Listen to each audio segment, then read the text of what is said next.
La porte de la chapelle était bloquée.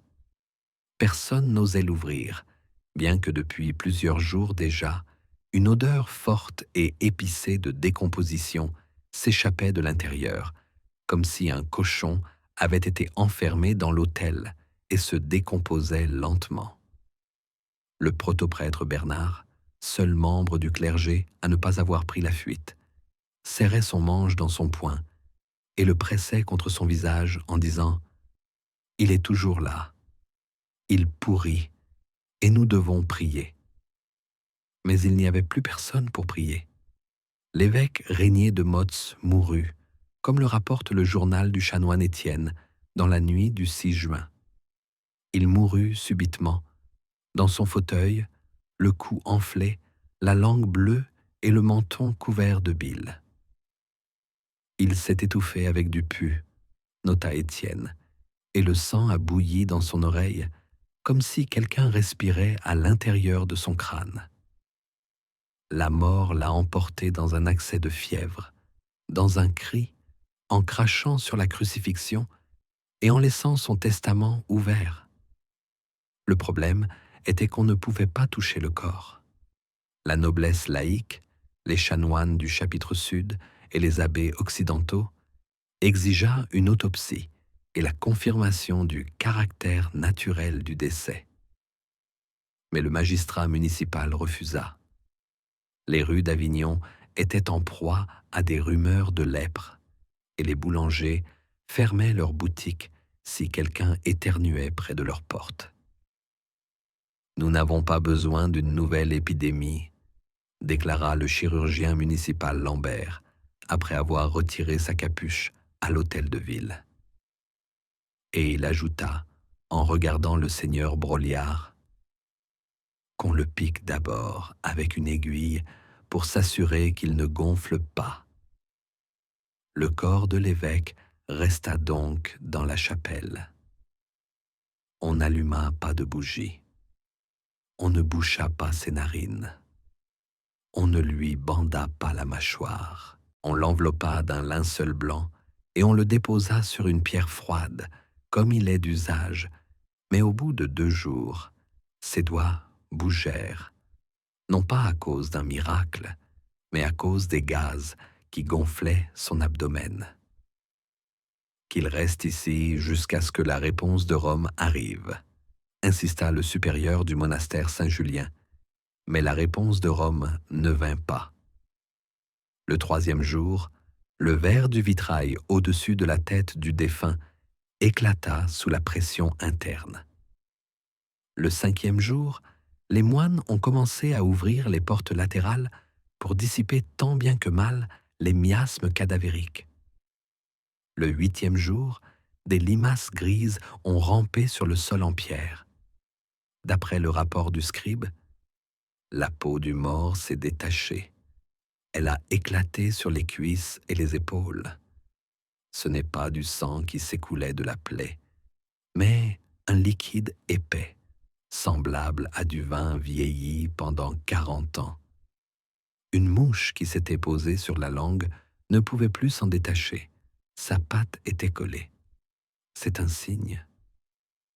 Les gens du peuple n'étaient pas les seuls à avoir peur. L'archidiacre Barthélemy, venu vérifier, resta dans le bâtiment pendant 13 minutes, puis but du vinaigre toute la journée, brûla de l'encens sur ses mains et jura avoir vu la bouche de l'évêque bouger. Plus tard, il se rétracta, mais il était trop tard. Il fut exclu de la liturgie et parti en silence pour Clermont. Selon le témoignage d'un jeune serviteur, on tenta secrètement de faire sortir le défunt par la porte sud. Mais lorsqu'on le souleva, de la vapeur s'échappa de son ventre. L'un des porteurs s'évanouit, l'autre jeta le corps par terre. La peau éclata, des vers surgirent. Le serviteur, voyant cela, courut dans la cour en criant « Il n'est pas mort, il cuit de l'intérieur !» Le conseil ecclésiastique se réunit le lendemain. Il fut recommandé de laisser le corps jusqu'à la fin de la période nécessaire d'observation post-mortem. Mais la véritable raison était la peur. Une rumeur venait de Rome selon laquelle l'évêque avait participé à des processions nocturnes secrètes au cours desquelles on versait de la graisse humaine sur le corps d'un crucifié. Et si on le touchait, la foudre s'abattrait. C'est ce qui était écrit dans le rapport de l'archiprêtre Joachim. Pourri, mais protégé. Pendant ce temps, la panique s'emparait de la ville. Les gens se plaignaient de l'odeur qui envahissait les rues, pénétrait dans les maisons et imprégnait le linge. Les marchands d'encens augmentaient leurs prix. Des cuves remplies de soufre étaient placées sous les fenêtres de la chapelle. Mais cela ne servait à rien. Le 15e jour, les murs étaient recouverts d'une moisissure collante et quelqu'un avait griffonné au-dessus de l'entrée principale: les portes de l'enfer sont ouvertes. Au bout de 23 jours, alors que la peau des joues commençait à se détacher, un vieux serviteur nommé Jean-Baptiste supplia qu'on le laisse entrer. Il était sourd, presque aveugle, et croyait devoir faire sa dernière prière. On le laissa entrer. Il resta à l'intérieur pendant 40 minutes. Il sortit en silence. Il s'effondra et mourut 2 jours plus tard avec la même langue enflée que l'évêque. Après cela, personne n'entra dans la chapelle. Le corps ne fut pas enterré. Aucune église n'ouvrit ses fenêtres donnant sur cette rue. Même la cathédrale fit murer les ouvertures inférieures et ordonna de ne pas célébrer la messe dans un rayon de 100 pas. Seulement la nuit, on pouvait entendre, à l'intérieur du bâtiment où se trouvait le cadavre en décomposition, le plancher grincer et une voix murmurer comme une prière: « Ne me touchez pas, je ne suis pas encore parti. » 42 jours après la mort de l'évêque Renier de Motz, les cloches de l'église se turent. Au début, on pensa à un accident, un engrenage coincé dans le vieux mécanisme au-dessus du clocher nord. Mais bientôt, il devint évident que les sonneurs n'osaient pas entrer dans le clocher. Ils déclarèrent que chaque nuit, quelqu'un marchait là-bas, comme enchaîné, et qu'on entendait des bruits semblables à des griffes sur la pierre. L'un d'eux, un jeune moine nommé Louis, raconta avoir vu à travers une meurtrière une lumière jaillir de la fenêtre de la chapelle, jaune et charnue, comme un feu brûlant dans un ventre en décomposition. Les rapports se sont multipliés. Le monastère Saint-Paul, situé à 2 pâtés de maison, a signalé que 3 frères étaient tombés malades. Vomissements, taches de sang sur la poitrine, fièvre. L'un d'eux, frère Arnaud, aurait répété avant de mourir: « Il est dans les murs, il se répand, nous le respirons. » Lors d'une réunion du chapitre, il fut décidé de faire appel au plus ancien anatomiste d'Avignon, le docteur Foran de Lascales. Il fut conduit à minuit, accompagné de 2 moines armés et d'un apothicaire. Il passa moins d'une demi-heure dans la chapelle. De son propre aveu, « Je n'ai pas pratiqué d'autopsie. C'était impossible. Il s'est ouvert tout seul. Dans la cavité abdominale, les intestins étaient gonflés comme la tête d'un nourrisson. Le foie s'était répandu sur la pierre. La peau des jambes était gonflée, vide, comme des sacs. Les yeux étaient enfoncés et noircis. J'ai vu du mouvement sous les côtes, et je n'ose pas affirmer qu'il s'agissait uniquement de verre. La même nuit, le docteur de la Scala brûla ses gants et s'exila. Il laissa une note. Il n'est pas mort. Il est resté. Il s'est imprégné des murs et attend maintenant. Les rumeurs envahirent la ville. On disait que la nuit, depuis le pont Saint-Benoît, en face de la cathédrale, on pouvait voir de la fumée s'échapper des vitraux de la chapelle. que le grès des murs était devenu gris et friable comme de la viande, qu'une des religieuses qui faisait le tour du bâtiment avait commencé à perdre ses dents et à sentir mauvais des oreilles. Le conseil paroissial se réunit pour la dernière fois le 46e jour. Il était présidé par l'archevêque Thibaut de Fry. Il était pâle, parlait doucement et était assis, serrant le crucifix comme une poignée. « Mes frères, dit-il, nous sommes face à un signe terrible. Si c'est la lèpre, elle est déjà imparable. Si c'est la peste, il est trop tard. Si c'est une malédiction, il ne faut pas la réveiller. » Il fut décidé de sceller la chapelle. À midi, elle fut entourée de planches, les fenêtres furent murées et les portes fermées à clé. Les murs furent enduits d'un mélange de cire, de mercure et d'argile. Les moines laissèrent à l'entrée un bol contenant du sang de coq, 3 encensoirs et un rouleau contenant des cheveux qui auraient été coupés sur la tête d'un évêque mort le jour de son ordination. Mais la malédiction ne disparut pas. 3 jours plus tard, à l'autre bout de la ville, dans un refuge pour pèlerins, un incendie se déclara. Tout fut brûlé, y compris 14 malades, un nourrisson et la directrice. La seule chose qui resta fut une note carbonisée trouvée à l'entrée. Il ne pardonne pas. Des événements étranges commencèrent à se produire dans les maisons proches de la chapelle. Les animaux avaient de la mousse sur les lèvres. Les gens se plaignaient de faire des cauchemars. Un marchand d'encens a crié dans son sommeil, est tombé par la fenêtre et s'est écrasé, serrant contre sa poitrine un récipient contenant de la myrrhe. On y a trouvé des larves. Un autre, un pharmacien de la rue de Lyon, a brûlé tous ses biens et a avoué « Il m'a dit que je pourrirais moi aussi. Je l'entendais chanter des psaumes à travers les murs. » Dans le témoignage du scribe Isaac de Neuf, on peut lire « L'odeur s'est infiltrée dans les archives. L'encre sur le parchemin a gonflé comme des furoncles. L'un des livres s'est mis à bouger. Le mot « veritas » s'est mis à se répandre sur la page comme du pus sur un tissu. Nous avons arrêté de lire. » L'Église avait perdu le contrôle. Même les envoyés du pape évitaient le sujet. Le cardinal de Besançon, venu avec le sceau pour déclarer officiellement l'évêque excommunié, avait disparu. Sa calèche fut retrouvée à la porte, vide, sans trace de lutte.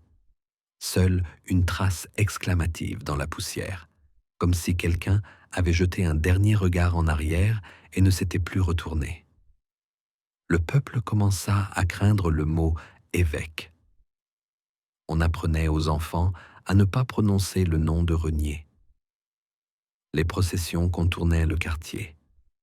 Et le 49e jour, les moines murèrent non seulement la chapelle, mais aussi la cour adjacente, fermèrent l'entrée de la galerie et gravèrent au couteau un seul mot sur toutes les entrées : puanteur.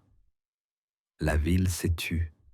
Les offices ont cessé dans la cathédrale. Même les sonneurs de cloches ne se levaient plus. Seulement la nuit, quand le vent soufflait du sud, on pouvait entendre quelque chose gratter au fond du monastère abandonné, comme des griffes sur du marbre, comme une langue sur des lèvres desséchées. Au 50e jour, Avignon semblait plongé dans un état de torpeur. On n'allumait pas de bougies dans les églises. Des gerbes d'herbes aspergées de vinaigre apparurent à l'entrée des maisons. Des croix taillées dans des planches de tremble étaient accrochées aux fenêtres. On ne faisait plus appel aux médecins. On considérait que toucher le corps d'un mourant, même par erreur, entraînait une malédiction. On disait que l'air lui-même était devenu plus dense, comme un liquide saturé de supplications et de peur. Les gens avaient peur de respirer près du mur sud de la chaire où se trouvait la chapelle, scellée avec du plomb et de la cire. Certains affirmaient entendre des respirations provenant de l'intérieur de la pierre. D'autres affirmaient que les murs absorbaient les sons des prières, les déformant en un mugissement inarticulé. L'archiviste Jean Clermont écrivit dans son journal « Sa chair doit désormais faire partie du calcaire. Il ne pourrit pas dans son cercueil, mais dans la ville elle-même, comme une tumeur sous la peau d'un saint. » Lors d'une réunion, les frères proposèrent de sortir le corps. Mais pour cela, il fallait briser les sceaux et la malédiction. Le grand inquisiteur Hugo de Morat s'y opposa. Il déclara « Ce qui est mort sans absolution vit dans sa mort. Quiconque perturbe la décomposition perturbe son âme, et celle-ci ne nous appartient plus. » Malgré cela, 3 prêtres, le père Mathieu, le frère Simon et le jeune vicaire Alain, décidèrent de procéder à l'autopsie. Pendant la nuit, ils pénétrèrent dans la chapelle en enfonçant la porte du caveau. Le matin, on les trouva dans la crypte. Mathieu avait la peau du visage arrachée. Simon gisait, serrant une crucifixion dans ses mains, les dents cassées. Alain avait disparu. Sur le sol, il restait une empreinte sanglante d'une main dont les doigts étaient plus longs que ceux d'un humain et dépourvus d'ongles. De l'eau apparut dans la crypte. Elle sentait la chair. Le courant se répandait dans la rue, s'écoulant vers le pont. Les gens qui marchaient dessus commençaient à se gratter.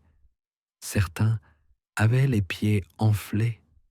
Un garçon qui jouait près de la porte fermée se mit à pleurer et à crier que quelqu'un l'appelait sous la terre et que cette personne n'avait pas Dieu.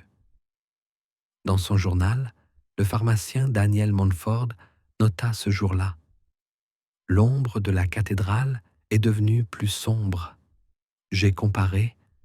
Les autres bâtiments projettent des ombres normales, mais la cathédrale semble sculptée dans la boue noire. Il n'y a pas de lumière à l'intérieur. Le temps y est différent désormais. » Les religieuses de l'orphelinat ont commencé à faire les mêmes rêves. Dans ces rêves, comme l'écrivait la mère supérieure Sophie, un vieil homme sans mâchoire chantait des psaumes dans une langue étrangère et nourrissait des bébés avec du pu. Ces visions s'accompagnaient de saignements et d'évanouissements. L'une des sœurs a dû être attachée. Elle essayait de se couper la langue en répétant « Je ne veux plus l'entendre prier ». Au 61e jour, une foule s'est rassemblée devant la cathédrale.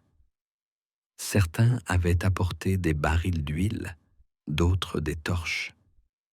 Les gens voulaient brûler la chapelle, mais l'archevêque Thibaut s'est avancé vers eux, tenant à bout de bras le crâne d'un bébé, et a déclaré « Que ce ne soit pas la terre, mais le ciel qui le juge.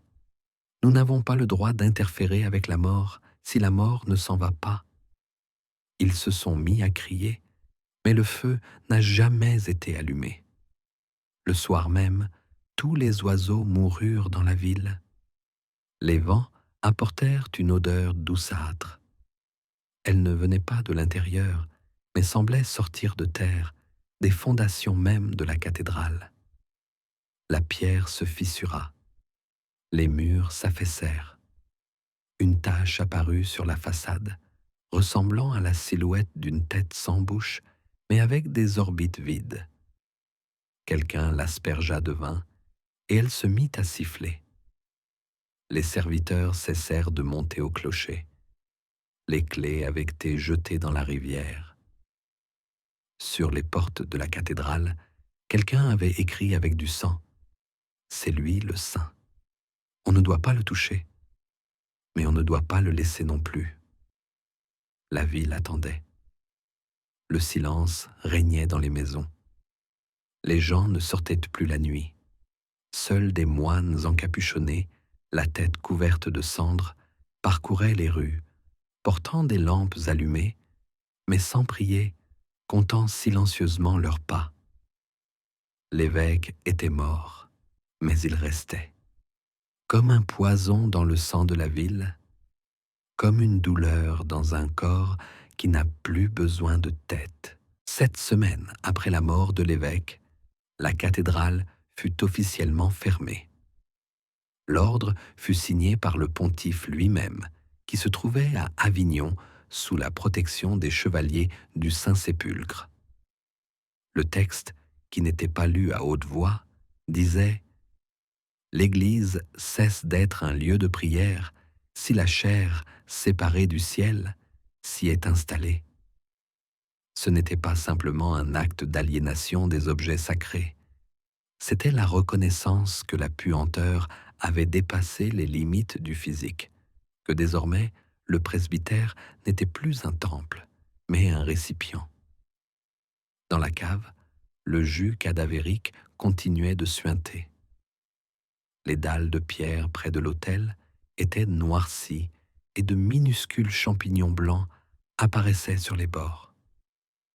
Personne ne les touchait, mais chaque soir, ils brillaient d'une lumière terne et huileuse. Il était impossible de rester plus de 10 minutes à proximité. Les gens saignaient du nez et commençaient à vomir. Les médecins qui ont examiné les lieux ont brûlé leurs vêtements et ont renoncé à leur ordre. Selon eux, ce n'est pas la mort, c'est un état dans lequel la mort est fatiguée de mourir. Le témoignage du diacre Benoît décrit comment, pendant la nuit, on entendait des pas lourds et lents, comme si des pieds nus marchaient sur du plomb. Un soir, il a vu la silhouette d'un homme vêtu d'une robe épiscopale, debout sur le balcon au-dessus de l'entrée de la cathédrale. Son visage n'était pas visible, seuls les plis du tissu sur lesquels rampaient des mouches noires étaient visibles. Le cercueil n'a jamais été retrouvé. Après l'ouverture de la crypte, il semblait avoir disparu. Ceux qui entraient dans la chapelle racontaient que la pierre à la base s'était affaissée et qu'un creux s'était formé au centre de la salle.